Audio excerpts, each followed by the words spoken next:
Brian Bickell is CEO of Shaftesbury, a modern estate that owns and manages a portfolio of villages in the West End of London around Carnaby Street, Seven Dials, Chinatown, Long Acre and Covent Garden. And I'm talking to Brian soon after the government announced the first of the hopefully irreversible relaxations to the COVID restrictions. So, Brian, how are you feeling now as non-essential shops are open and restaurants and pubs operating outside? The weather is great.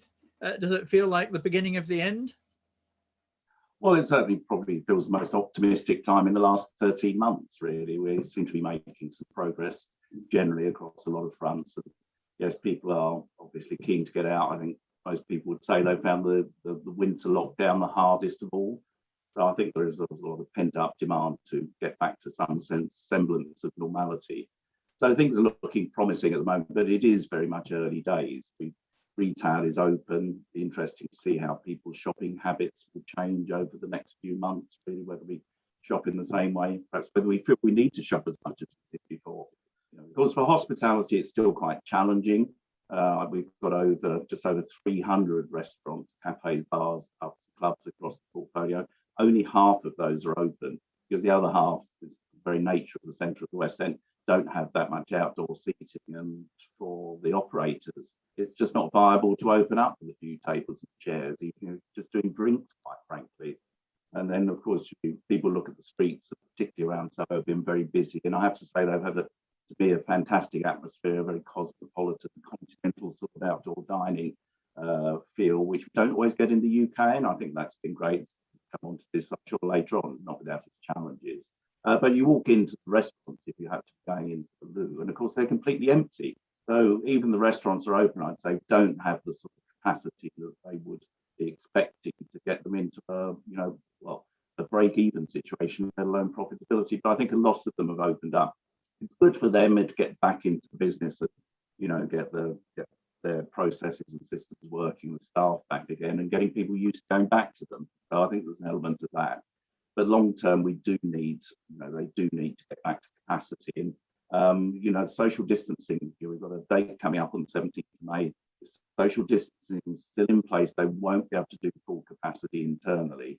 So in a way, it may not be until the 21st of June, which we hope is going to be the final relaxation before they can get back to where they were before. But even then, there's a sort of slight concern that recommendations about social distancing. I'll be honest, I'm a typical, rather cautious chartered accountant. I don't think any of us envy the government. We just don't envy them their task. So we've got to get through this. And I do think, certainly for our businesses, they have been scarred by the last 13 months, and particularly the last 6 months or so.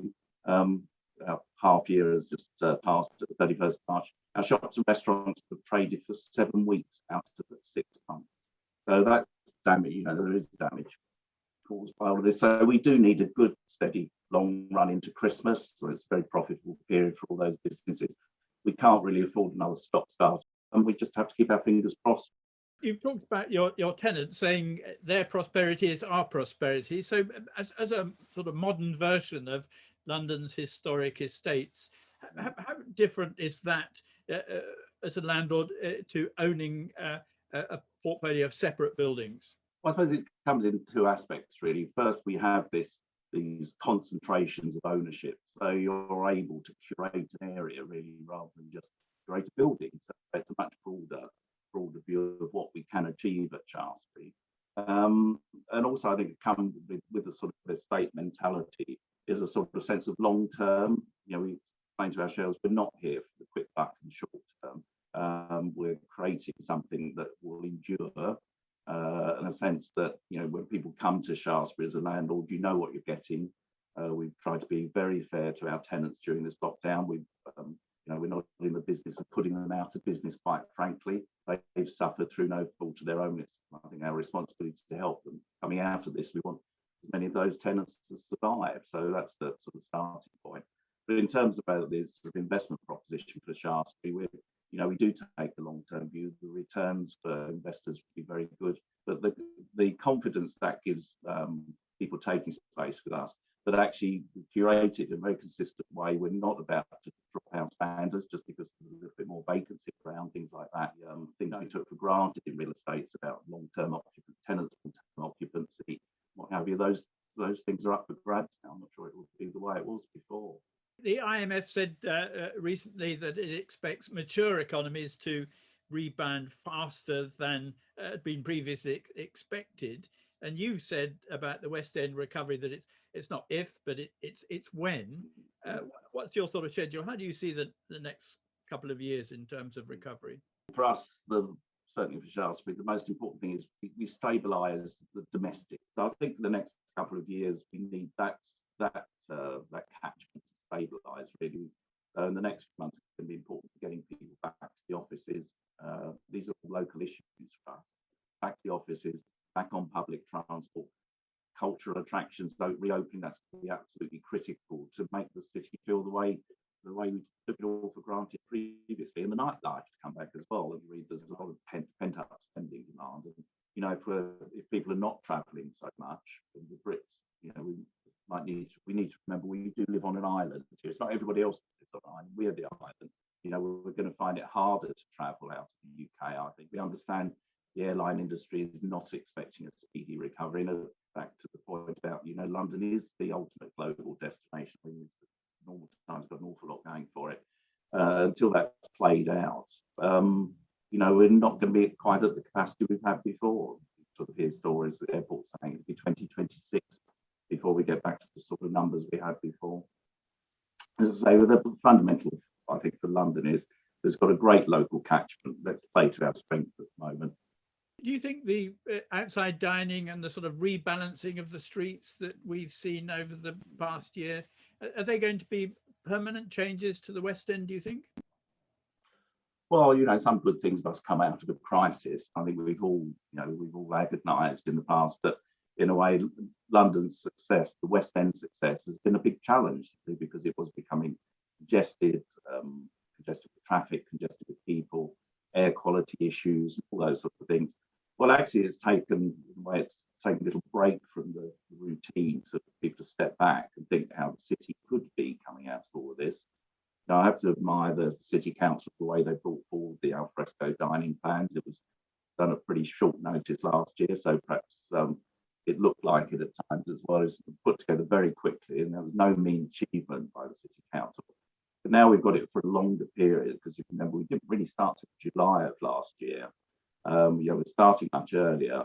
I think it will be planned better. And if you go into Soho at the moment, a lot of restaurants put a little bit more money into what they offer on the streets. I think that's good. And I think we're learning what works and what doesn't.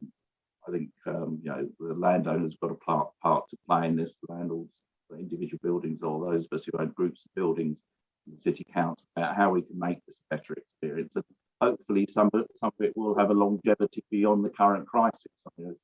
Ideally, we're going to need it for this year and next year, I would say, before we're absolutely certain we're in the clear and those businesses have restored their fortunes and got their confidence back. But we should have an ambition here of not letting these learnings disappear, thinking how we can make those congested areas of London feel much more comfortable and give them back to the people, really. But it's going to take a bit of strategic thinking and traffic planning. It's not perfect at the moment, we know that.